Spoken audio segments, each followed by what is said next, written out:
Kita berjumpa kembali Bapak Ibu Saudara dimanapun Anda berada. Senang sekali saya bisa berjumpa kembali dengan Anda dan kita akan bersama-sama melanjutkan pemahaman Alkitab. Saudara-saudara, pada waktu yang lalu kita membahas terakhir itu tentang apa yang terjadi di Taman Eden, yaitu mengenai pernikahan antara Adam dan Hawa. Saya memberikan tema seperti itu pada waktu yang lalu karena saya yakin bahwa bagian itu adalah merupakan sebuah kejadian, peristiwa yang benar-benar terjadi, yang Tuhan Allah lakukan kepada Adam dan Hawa, menikahkan mereka, menyatukan mereka menjadi satu kesatuan, sebuah lembaga perkawinan. Dan itulah perkawinan yang pertama. Nah, saudara-saudara, harusnya apa yang ideal terjadi di Taman Eden itu bisa kita lanjutkan di dalam kehidupan kita sebagai sesuatu yang baik, yang perlu, bahkan sesuatu yang harus dilakukan. Tetapi saudara-saudara, kalau kita memperhatikan di dalam kenyataan hidup mengenai perkawinan, tidak usah jauh-jauh ke masa-masa yang lalu, saudara-saudara, pada saat ini saja kita melihat perkawinan atau pernikahan itu bukanlah sesuatu yang dianggap atau selalu dianggap hal yang baik, yang terbaik. Di dalam kenyataan, saudara-saudara, kita melihat begitu banyak penyimpangan, begitu banyak kekecewaan, kepahitan, kengerian, ya, apalagi keputusasaan kehidupan di dalam perkawinan atau pernikahan. Saudara-saudara, perceraian merupakan bukti dari kenyataan bahwa ternyata dalam hidup perkawinan itu tidak seperti yang dibayangkan atau yang digambarkan di Taman Eden itu. Saudara-saudara, memang benar ini terjadi karena dosa sudah menguasai manusia. Di pasal 3 itu yang menjadi titik balik, ya. Nah, saudara-saudara, satu contoh yang saya mau gambarkan pada saat ini, kengerian atau pandangan orang tentang kepahitan terhadap pernikahan. Ya, saya mencatat beberapa waktu yang lalu, saudara-saudara, di televisi kita itu beredar sebuah drama Korea, ya, persis waktu COVID-19 ini, orang di rumah, televisi justru menampilkan drama Korea yang berjudul The World of the Married. Saya kira sebagian dari kita nonton lah, ya. Saya pun karena menganggap drama ini menghebohkan, rating tertinggi katanya, saudara-saudara, ya, dan artisnya dibayar sangat mahal per episode, ditonton di Korea itu menjadi tontonan yang paling bukan digemari, ya paling dicari, dan itu menyebar ke seluruh dunia, drama ini. Meskipun sebetulnya drama ini adalah adaptasi dari drama di Inggris sebetulnya, ya, yang berjudul Dr. Foster. Nah, tetapi saudara, versi Korea ini sangat disukai di Indonesia. Saudara, kalau perhatikan drama ini, apa yang mau digambarkan? Kalau saya punya kesan, di dalam drama ini dikesankan bahwa perkawinan itu mengerikan. Perkawinan itu menyedihkan. Perkawinan itu membuat orang menjadi susah dan putus asa. Semua tokoh di dalam kisah itu, tokoh-tokoh utama, pasangan-pasangan yang ada, itu bermasalah di dalam perkawinan. Dan saudara-saudara, ending dari 16 episode itu apa? Tokoh utamanya hidup sendiri dan dia merasa happy. Nah, saudara-saudara, apakah ini menjadi gambaran buat kita pada saat ini bahwa memang perkawinan itu sesuatu yang menyedihkan? Nah, tapi meskipun demikian, ketetapan Tuhan terhadap perkawinan itu tidak berubah. Nah, pada pertemuan-pertemuan ini dan beberapa waktu yang akan datang selanjutnya, saudara-saudara, saya ingin menyampaikan justru di tengah-tengah situasi atau kenyataan bahwa perkawinan ini bukanlah sesuatu yang membahagiakan, maka masyarakat atau orang-orang tertentu makin kesini, saudara, ke zaman ini, zaman modern dan postmodern ini, mencari alternatif atau menganggap bahwa perkawinan itu seharusnya bukanlah sesuatu yang perlu untuk dilestarikan, untuk dipertahankan. Maka masyarakat mencari sesuatu yang baru. Nah, jadi saudara-saudara, pada pertemuan berikut saya akan menyampaikan beberapa sikap atau pandangan alternatif terhadap perkawinan yang dianggap menjadi hal yang bisa dilakukan, yang lebih baik, yang membahagiakan. Sebenarnya ada 3 isu penting, saudara-saudara, yang akan saya sampaikan. Nah, hari ini kita akan membahas apa yang disebut sebagai cohabitation, ya, atau dalam bahasa Indonesia disebut hidup bersama. Yang paling umum orang mengatakan kumpul kebo gitu ya. Walaupun sebetulnya saudara bukan kumpul kebo kerbau sebetulnya ya. Arti yang sebenarnya di waktu zaman dulu, waktu zaman Belanda itu hibau kalau tidak salah istilahnya ya. Artinya hidup di bawah satu atap gitu. Nah, saudara-saudara, sebelum kita mengerti ini apa sebetulnya fenomena ini hidup bersama, saudara, sepasang manusia yang heteroseksual, laki-laki dengan perempuan, ketika menjalin hubungan yang eksklusif, hubungan yang pribadi ya, 2 orang ini, secara umum orang melakukan apa yang kita sebut pacaran, ya, mulai kenalan, pacaran, dan masyarakat tahu, misalnya ini pada waktu remaja ya atau pemuda, ini ada 2 orang yang saling jatuh cinta. Mereka mempunyai hubungan yang khusus. Tidak boleh ada pihak lain yang intervensi masuk di dalam hubungan itu, menjadi bertiga misalnya atau berempat, yaitu bukan khusus lagi. Ini khusus berdua. Nah, kalau pacaran ini kemudian berkembang, mereka tunangan. Lalu kemudian mereka menikah, lalu mempunyai keluarga. Itu yang biasa terjadi ya pada zaman sekarang, dari zaman dahulu sampai saat ini. Nah, tetapi saudara, hidup bersama ini mengambil jalur yang berbeda. Ya, saudara nanti bisa lihat di gambar di layar. Saya akan gambarkan. Jalur yang berbeda adalah setelah pacaran, merasa cocok, mereka tidak tunangan, tetapi mereka memutuskan untuk hidup di bawah satu atap bersama, tanpa tunangan, tanpa menikah. Di dunia barat ini sudah menjadi hal yang biasa, saudara-saudara, hidup bersama, eksklusif, orang tidak ada yang ikut campur di dalam hubungan mereka. Ini dianggap sesuatu yang urusan orang lain gitu, saudara-saudara ya.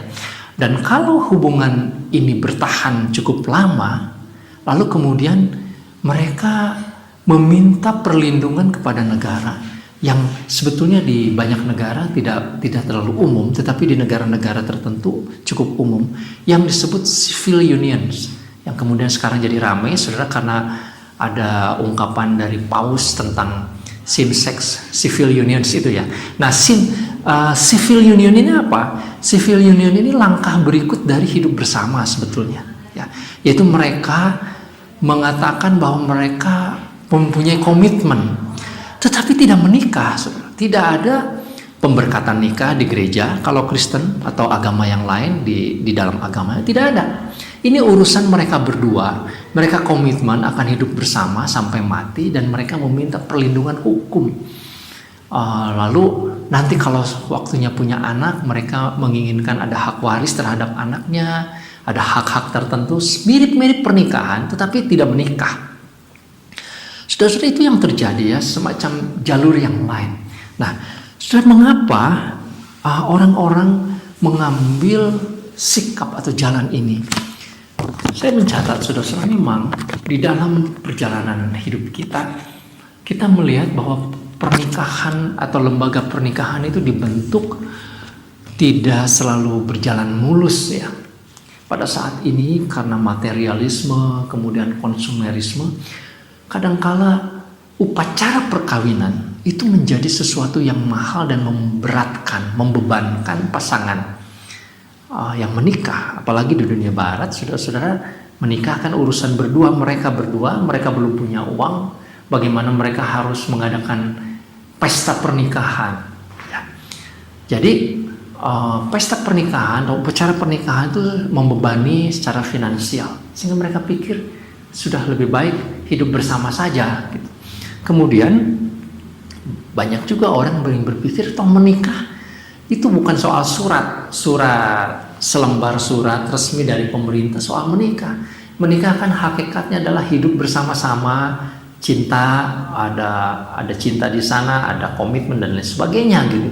Jadi mereka menganggap tidak perlu lagi ada ikut campur negara ataupun pihak gereja atau lembaga agama di sana.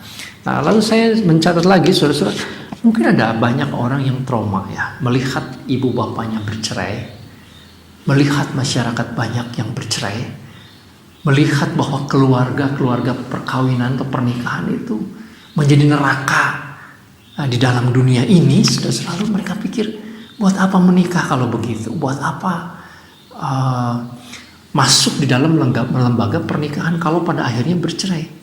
Jadi mereka pikir ya sudah, mereka hidup bersama saja. Nah, sudah pemikiran-pemikiran semacam ini yang membuat orang-orang tertentu, khususnya di dunia barat, menganggap hidup bersama adalah pilihan, pernikahan bukan pilihan.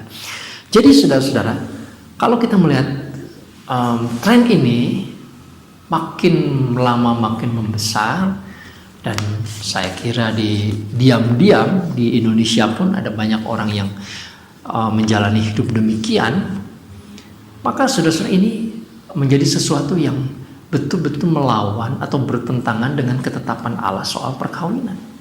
Kita membaca di dalam kitab Kejadian pasal 2 kemarin ayat 22 dan 23 dan 24. Saya menafsirkan, meyakini bahwa proses itu ketika Tuhan membawa Hawa kepada Adam, itu berarti Tuhan menginginkan mereka bersatu, dan saksinya adalah Tuhan sendiri, yang menetapkan Tuhan sendiri. Ya, saya katakan bahwa Tuhan yang mempertemukan, Tuhan yang menjodohkan, Tuhan yang menjadi saksinya. Maka saudara-saudara, pernikahan itu bukan semata-mata urusan mereka berdua. Nah, ketika manusia menjadi banyak, ketika manusia menjadi masyarakat, saudara-saudara, maka pernikahan itu menjadi urusan sosial.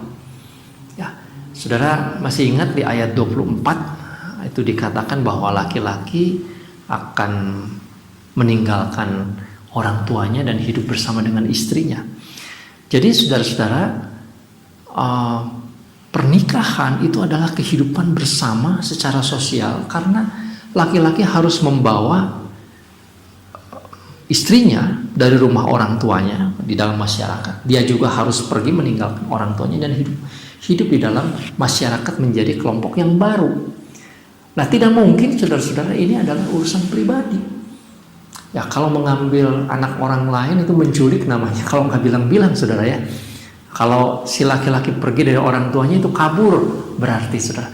Tapi harus ada pengumuman kepada masyarakat bahwa mereka sekarang akan hidup bersama. Mereka sudah memutuskan untuk hidup bersama-sama. Jadi ini urusan sosial. Pernikahan bukan urusan pribadi, saudara-saudara. Ya, di dalam adat-adat tertentu bahkan mengatur di masyarakat tertentu dengan adat yang sedemikian ketat, dan saya pikir dalam aspek-aspek tertentu adat ini cukup baik ya, untuk memastikan bahwa kedua-duanya memang menikah dengan baik. Jadi saudara-saudara, nah kemudian saudara-saudara yang perlu dicatat juga bahwa harusnya ketika urusan sosial ini diakui, diumumkan, maka ini perlu diformalkan, perlu dilembagakan ya, supaya menjadi sesuatu yang sah. Nah, lembaga perkawinan yang kemudian nanti dilembagakan atau diakui oleh pihak agama, gereja misalkan, dan juga oleh negara, maka pengakuan ini menjadi formal. Mereka betul-betul suami dan istri. Nah, namun saudara-saudara, bukan hanya kekacauan di masyarakat yang mungkin terjadi, tetapi sebetulnya saya ingin menyampaikan saudara-saudara bahwa menurut survei yang dilakukan oleh sebuah lembaga yang cukup kredibel saudara di Amerika yang disebut Pew Research survei ya, Ini lembaga yang mensurvei dalam hal sosial dan politik di Amerika, merilis sudah pada tahun 2019 ya, apa yang dirasakan atau apa yang dialami oleh pasangan-pasangan yang menikah secara formal dibandingkan dengan yang dialami oleh pasangan-pasangan yang tidak menikah secara formal, yang melakukan hidup bersama. Saya tampilkan saudara di layar, mudah-mudahan, tapi di dalam bahasa Inggris ya.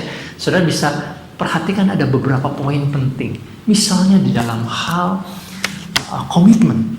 Wah, saudara-saudara, pasangan yang menikah jauh lebih berkomitmen.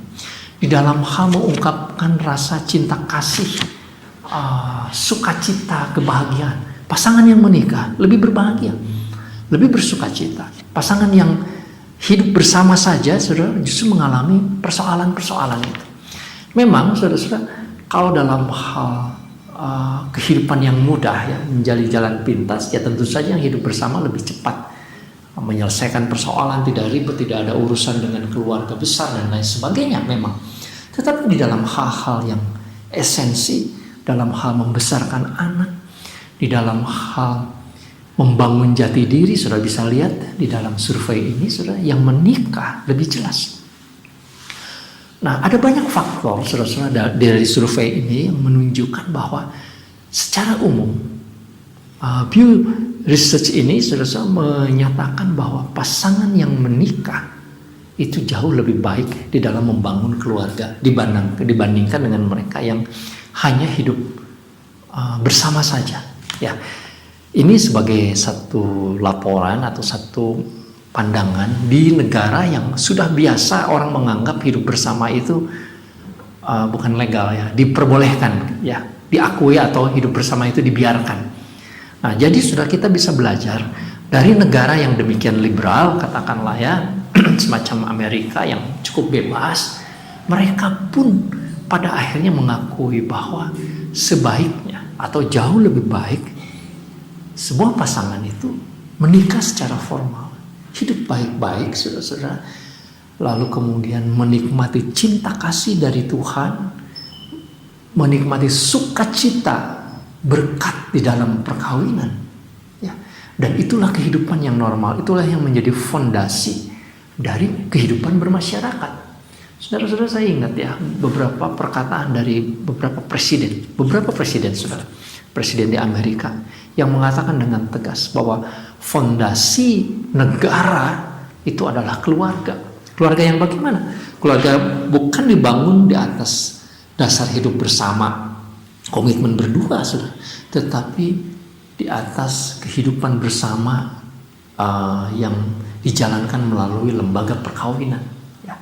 Rumah tangga yang secara formal memang hidup, itulah yang menjadi dasar sebuah negara, sehingga negara menjadi kuat. Jadi saudara-saudara, kita sebagai orang-orang Kristen,